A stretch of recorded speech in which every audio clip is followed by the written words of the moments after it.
Everything I'm about to tell you can cost you your license, your money, or both, and most drivers have absolutely no idea it's coming.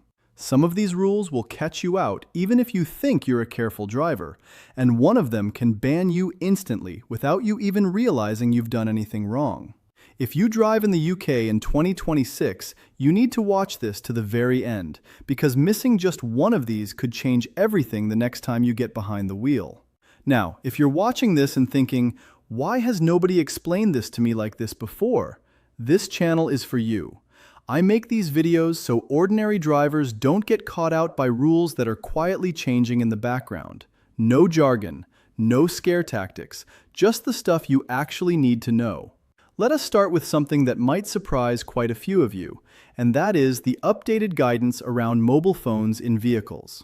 Now, most of us already know that using a handheld phone while driving has been illegal for a long time, but the rules have been tightened up even further, and enforcement has become considerably stricter heading into 2026. The law now makes it absolutely crystal clear that picking up your phone for any reason while your engine is running and you are in control of the vehicle is illegal. It does not matter if you are sitting in traffic that has not moved for 10 minutes. It does not matter if you just want to quickly glance at a notification.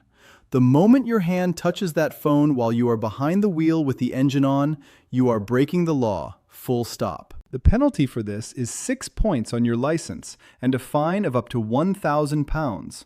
And if it ends up going to court, you could be looking at an unlimited fine and a disqualification. For new drivers who have held their license for less than 2 years, just 6 points means an automatic revocation of their license, which means they would have to start the whole process again from scratch. So please, just leave the phone alone entirely. Now, something that catches a lot of drivers completely off guard is the updated rules around driving with unfit tires. This is one of those areas where people tend to think, oh, it is probably fine, when actually it is very much not fine. And in March 2026, roadside checks for tire condition have been ramped up considerably across many parts of England, Wales, and Scotland. The legal minimum tread depth for car tires in the UK is 1.6 millimeters across the central 3/4 of the tire, all the way around the circumference.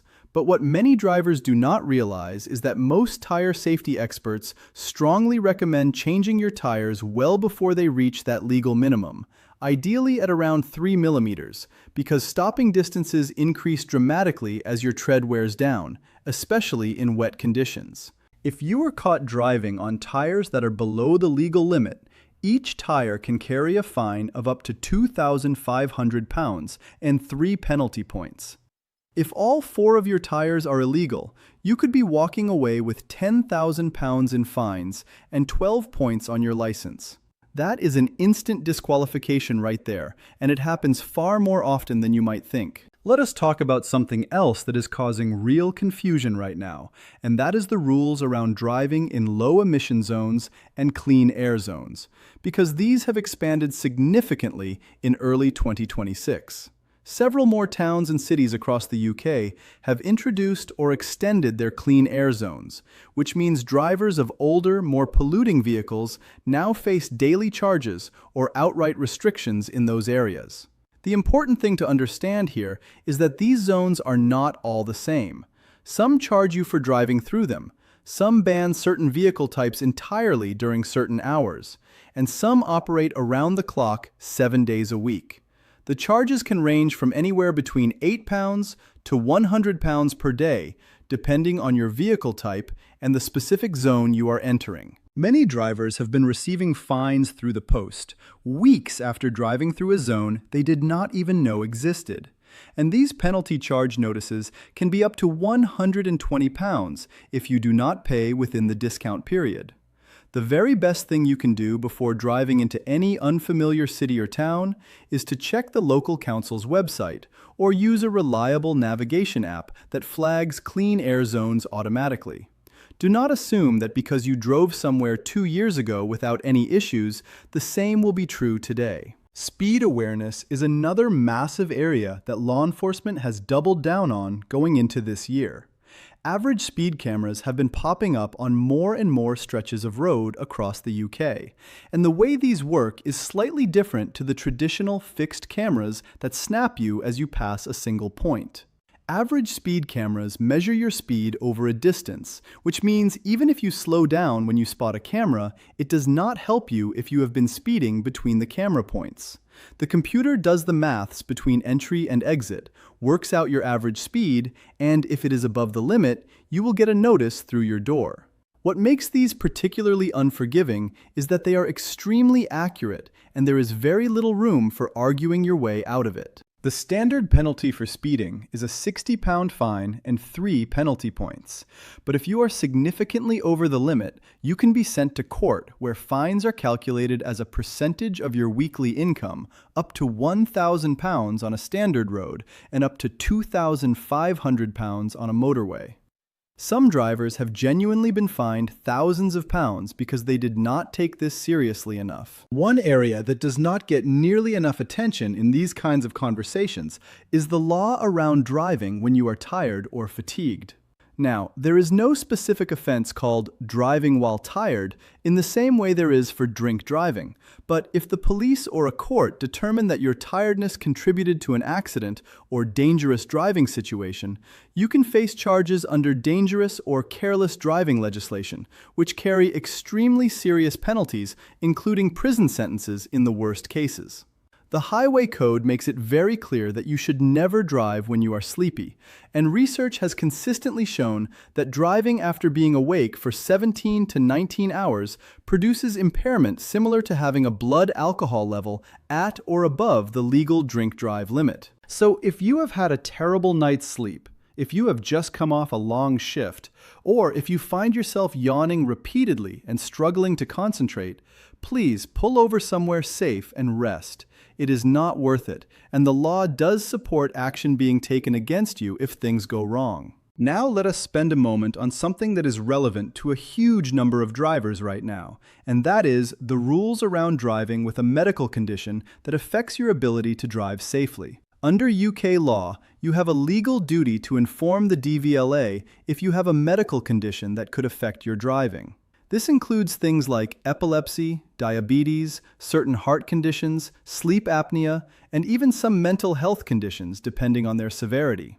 The rules around this have not fundamentally changed, but enforcement and awareness have increased, and doctors are increasingly reminded of their responsibilities when treating patients who drive. If you are diagnosed with a condition that falls under the notifiable category and you fail to tell the DVLA, you can be fined up to £1,000, and crucially, your car insurance becomes invalid. That means if you have an accident, you will not be covered, and you could be personally liable for all costs, including other people's injuries and vehicle damage, which could genuinely run into hundreds of thousands of pounds. If you are at all unsure whether your condition needs to be declared, the DVLA website has a very thorough list, and you can also speak to your GP, who can advise you confidentially. Something that many everyday drivers genuinely do not think about enough is the legal requirement to ensure your vehicle's lights are in full working order before you drive.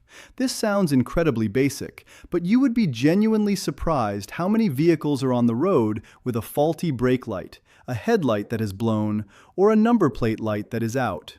Driving with defective lights is an offense, and while it might seem minor, it can lead to a fixed penalty notice and points on your license, and more importantly, it creates a very real safety risk for other road users who cannot see your intentions clearly.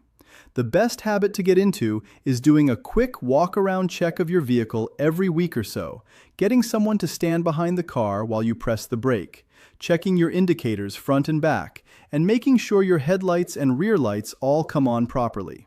It takes about 3 minutes and could save you a great deal of trouble. Let us also touch on the rules around carrying loads in or on your vehicle, because this comes up far more during spring and summer when people are doing DIY, moving house, or carrying larger items.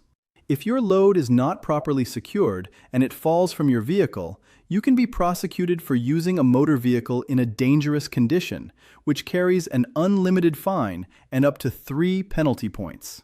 If your unsecured load causes an accident and injures or kills someone, the consequences are far more severe, falling under dangerous driving or even manslaughter legislation. The rule of thumb here is simple. If it can move, it needs to be secured. Use proper straps, nets, or rope. Make sure nothing is sticking out in a way that could strike another vehicle or pedestrian. And if you are carrying anything on a roof rack, check it every time you stop on a long journey, because vibration can loosen even well-tied loads over time. One final but really significant area to cover today is the ongoing rollout of stricter rules around drug driving. The legal limits for drug driving in the UK are already among the strictest in Europe, covering both illegal drugs and certain prescription medications. What is changing in 2026 is the increased use of roadside drug testing equipment, which is now faster, more accurate, and being deployed far more widely than it was just a couple of years ago. Officers no longer need to have a specific reason to suspect drug use before using these devices in many circumstances. The penalties for drug driving are very serious indeed.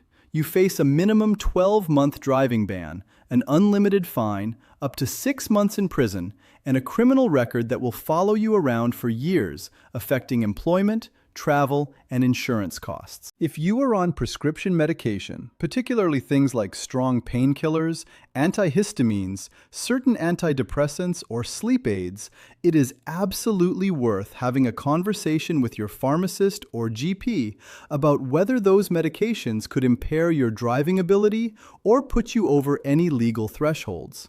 This is not about catching people unfairly. It is about keeping roads safe for everyone, including you and your family. So there we have it. March 2026 brings with it a sharper, more enforcement-focused approach to road safety across the UK, and the message from authorities is very clear.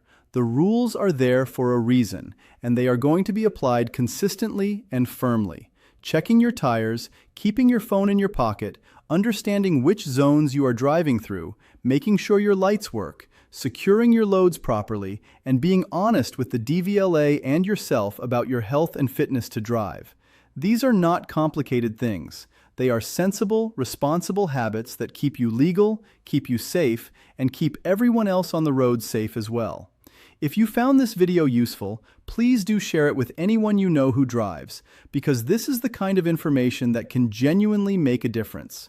Stay safe out there, drive well, and we will see you in the next one.